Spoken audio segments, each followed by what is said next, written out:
the synthetic fuel stuff. I mean, really, people. There's loads and loads and loads and loads and loads of petrol out there Well, and I oil. was under the impression that Porsche had built a very large synthetic fuel factory over in somewhere, Chile or something, South American country.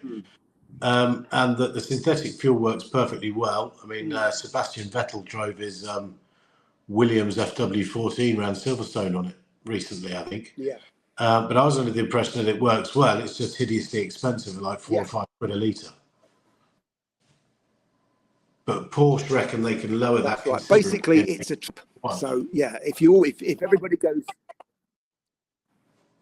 Yeah, well, maybe they can, but it really is a trap. It's a trap and a distraction. So it's saying, oh, look, we can do this over there. It's going to cost you a lot more money. Again, we're doing this thing where it won't be the people who actually need a car to get to their job to make our lives better. It's going to be for rich people who probably don't need a car. But yeah, look at me. I'm using synthetic fuel. So yeah, you don't need to do that. There's loads of oil about. Tons of oil. Millions of gallons of oil. Don't worry. People that will want to use synthetic fuels will do so for, I think, PR stuff and all that stuff, just to say yes, we're using.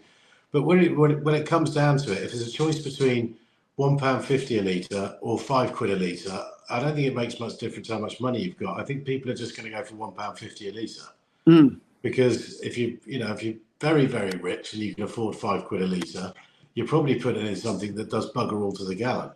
So all of a sudden it's costing you £500 to go to London and back. People aren't going to want to do that, irrespective of money.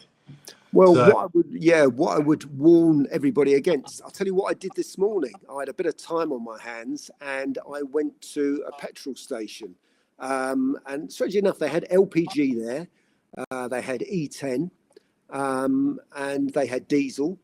But did they have E5? No. And this is what's going to happen. They're going to they will take the choice away from you. So this was a whole petrol station with no super blends in it at all. So it was just. Sorry. That surprises me. So E5 is the one that doesn't have. It's like super unleaded, isn't it? Yeah, super unleaded. Yeah, that's it. Yeah.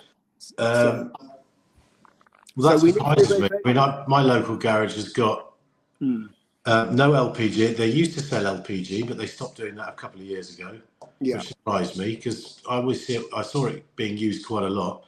Then we've got the usual Shell V-Power petrol, Shell V-Power diesel, normal petrol, normal diesel, and that's it. That's all you get at my local garage.